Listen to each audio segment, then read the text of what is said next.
Halo dan salam sejahtera, jumpa kembali dengan saya Nelly Adria. Topik di video berikut adalah pengaturan gizi pasien.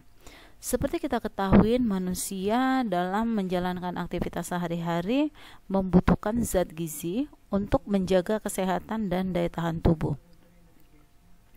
Zat gizi adalah bahan kimia yang terdapat dalam bahan pangan yang dibutuhkan oleh tubuh untuk menghasilkan energi, membangun dan memelihara jaringan, serta mengatur proses kehidupan.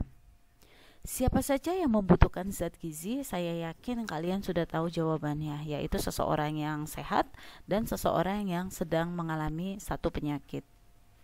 Kebutuhan gizi pada pasien di rumah sakit itu diatur dalam bentuk diet dengan tujuan untuk mempercepat proses kesembuhan sehingga proses perawatan di rumah sakit dapat diperpendek. Dalam artian di sini, jika seorang pasien sudah sembuh, berarti pasien tersebut sudah boleh melanjutkan perawatan di rumah atau boleh pulang.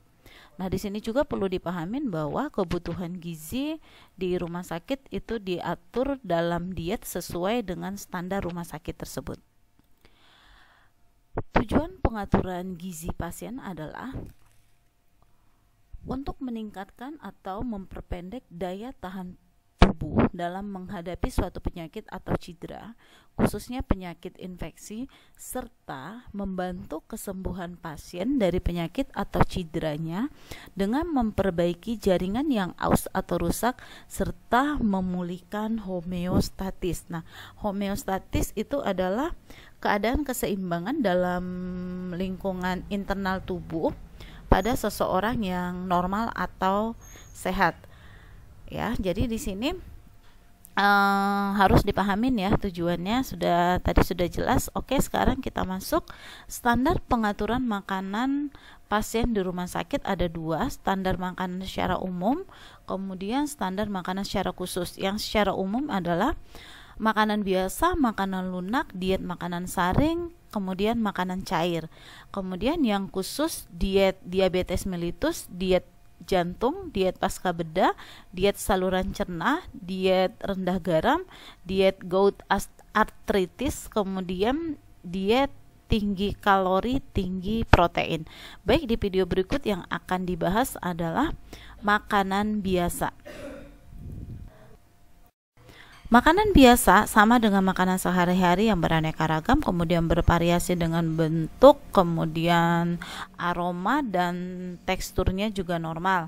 Makanan biasa ini biasanya diberikan pada pasien yang berdasarkan penyakitnya tidak memerlukan diet khusus ya. Dia tidak ada diet khusus. Makanan biasa bertujuan untuk memberikan makanan sesuai dengan kebutuhan gizi kepada pasien yang bertujuan untuk mencegah dan mengurangi kerusakan pada jaringan tubuh. Nah, susunan makanan pada makanan biasa mengacu kepada pola makan, menu seimbang, dan angka kecukupan gizi atau yang sering disebut dengan AKG yang dianjurkan bagi orang sehat. Kemudian kedua, makanan biasa diberikan kepada pasien berdasarkan penyakitnya, tidak memerlukan makanan khusus atau diet. Kemudian selanjutnya, walaupun tidak ada pantangan secara khusus, makanan sebaiknya diberikan dalam bentuk yang mudah dicerna, maksudnya tidak merangsang saluran cerna. Misalnya kalau yang merangsang itu bumbu yang terlalu banyak ya. Nah, jadi di sini makanannya bumbunya yang tidak terlalu banyak, tidak terlalu pedas atau asin dan lain-lain. Contohnya, seorang pasien dirawat di rumah sakit mendapatkan jenis makanan biasa itu misalnya pada kasus penyakit kulit yang bukan karena alergi, kemudian kasus low back pain, kemudian penyakit THT yang tidak memerlukan operasi, kemudian pada penyakit konjungtivitis tanpa adanya demam.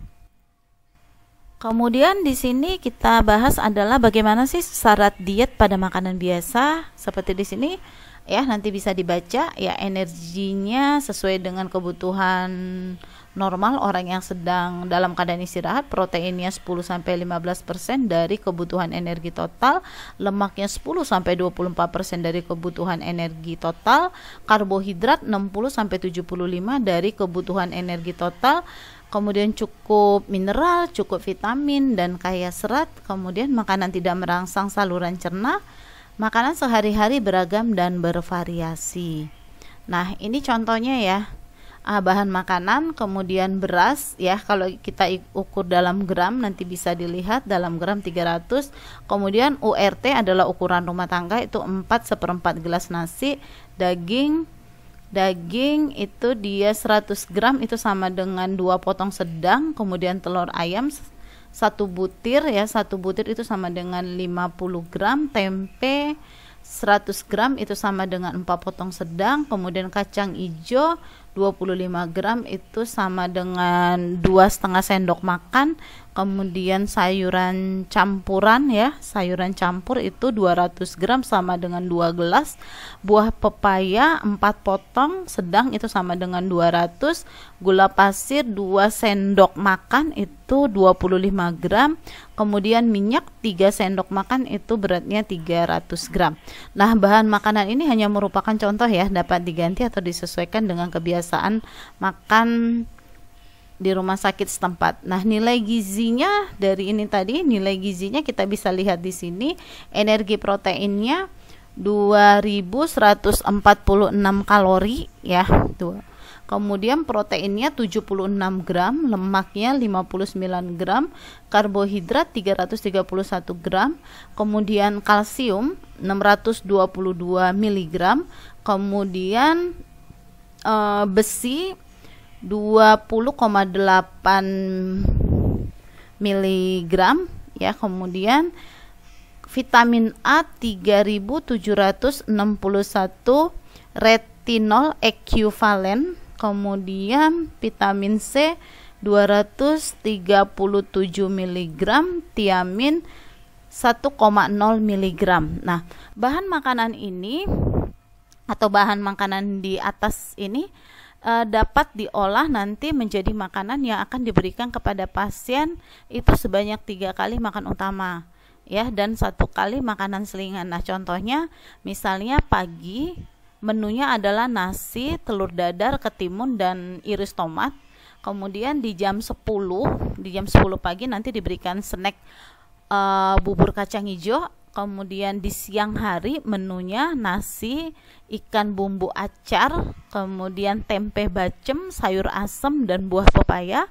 Makan malam menunya nasi, daging semur, tahu goreng, kemudian sup sayuran, dan buah pisang.